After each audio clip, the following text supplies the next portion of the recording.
Hey guys, in this video I'm going to be talking about various coping mechanisms that survivors of sexual assault use to try and feel normal.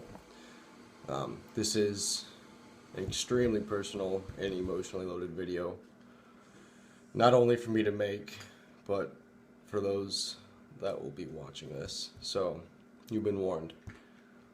I want to start off with the fact that I don't believe that there are necessarily good or bad coping mechanisms. Even good coping mechanisms like working out can be taken to extremes and become bad.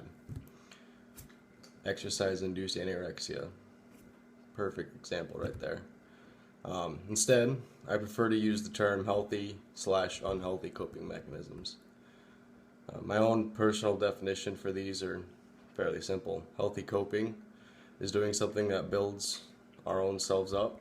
Unhealthy, ugh, Unhealthy coping is going to be something that's self-destructive towards us, our own self, I should say.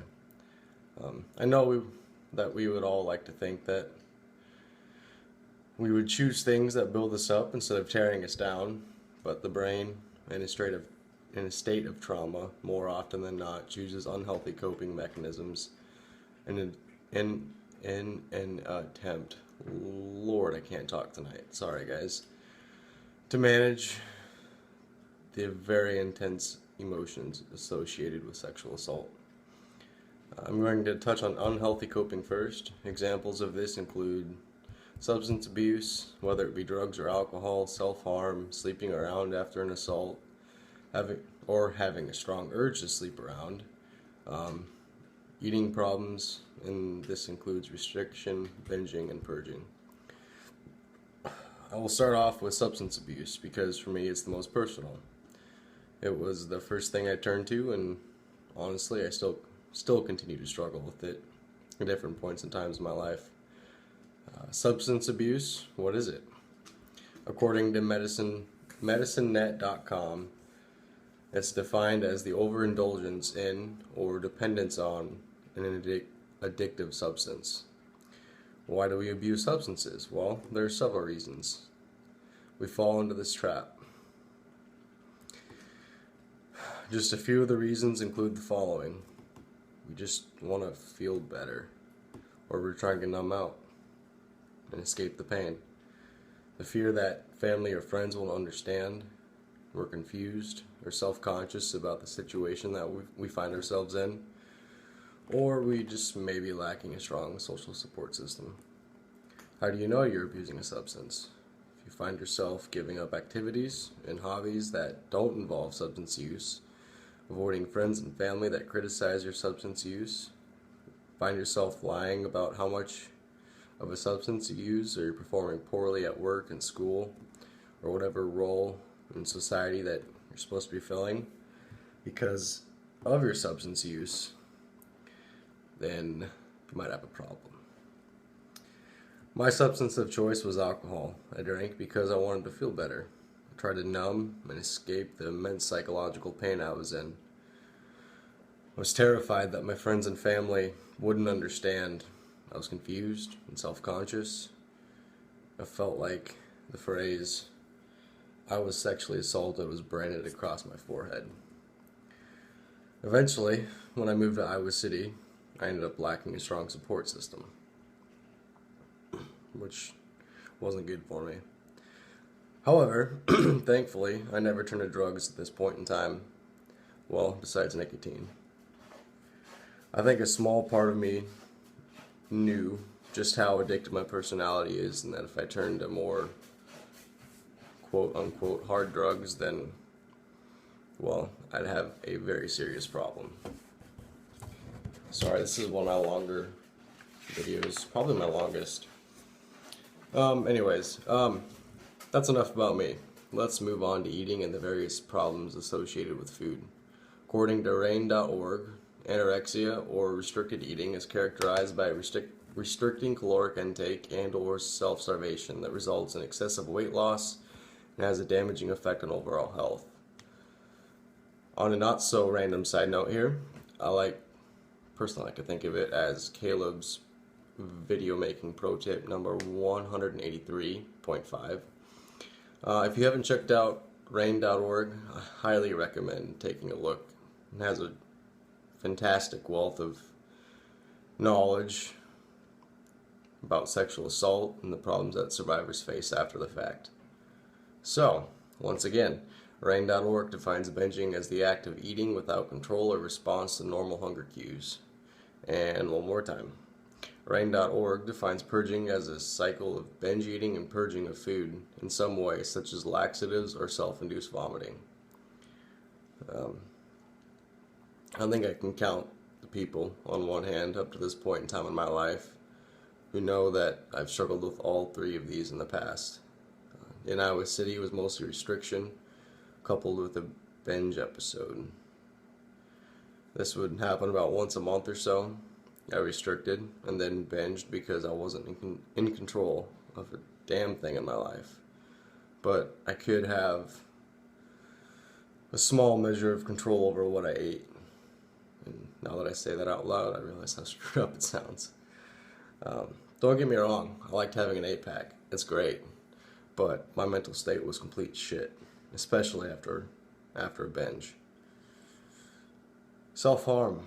What is it and why do we do it? Rain.org states that self-harm, also called self-injury, is when people inflict physical harm on themselves, usually in private and without suicidal intentions. Examples of self-harm include biting, cutting, burning, and physically hitting your own self. I chose to cut. I would cut multiple times a day. And as fucked up as it sounds, I'd carve smiley faces into my legs so something on me would be happy. The only reason why I stopped a couple days before I went to the hospital was because I just simply ran out of room on my legs. I self-harmed because the physical pain was easier to deal with than the mental pain I was in. Plus, on a physiological level, the endorphin rush from cutting was the biggest relief that I knew. And really, the only time that I felt alive throughout the day was the time that I was cutting myself.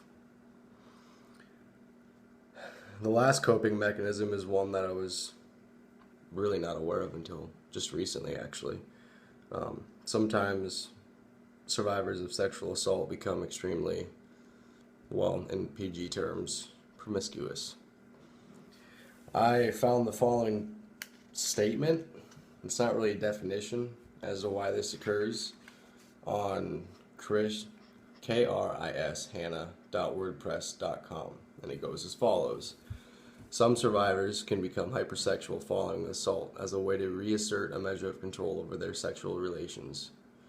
I thankfully never personally experienced this, but since I've made my website, I have met someone in the past who has experienced this, and I know of one other person that is currently struggling with hypersexuality. I don't have much to say on it because I never experienced it myself, but I did want to make you aware of the fact that it does exist. And now that you pretty much know all of the skeletons in my rather large and dusty closet, I will move on to healthier coping mechanisms. There are two of them that I would like to mention. The first, obviously, is therapy. This is by far the best coping mechanism that you can and that you should use. There's nothing quite like having a third-party unbiased opinion to just put things into perspective. You're able to vent your emotions to someone who will not spread them around because of HIPAA. Yay, HIPAA. It's not like high school, let's be honest. I hated high school. Anyways, I've gone to therapy for going on 5 years, and it's by far the most important thing that I could ever do for myself in getting me where I am today. The second is a belief in something bigger than you, whether it be God or gods or nature. It could be a cause, or it could simply be a belief in humanity. Whatever you choose to believe in, it doesn't matter, just something more than your own self. However, an important step in the healing process, I will note, is that you need to start believing in yourself if you never believe in yourself, then you'll have a hard time believing in something bigger than yourself. Generally, this takes place farther along in the healing process. For myself, I personally believe that most of humanity is inherently good, and that we genuinely care for the people around us. The second thing I believe in is all of this. We are not powerless. I can't begin to describe how much it means to me. Not only is it a revenge of sorts towards my own perpetrator, it's also kind of a giant fuck you and middle finger. Sorry, Mom. Those are my personal favorite terms to use. However, the astronomical amount of people have reached out to me with words of encouragement, support, or have shared their own stories, or thanked me for doing this, or they tell me that for the first time ever since they were assaulted that they've told someone they trust, or they were going to. Not to mention the many people have donated to help get this entire thing going. This has gotten way bigger than I'd ever hoped or dreamed, and it's only beginning. It's kind of scary. However, I'm very honored and I'm grateful that I can help change a person's life, which was definitely not my intention when I first started all of this. However, this is turning into an incredibly long video, so I'm gonna stop here. And yeah, if anyone has any other suggestions for video topics, please send them my way. They're very appreciated, because it gets boring thinking of my own topics all the time. Think outside the box, people.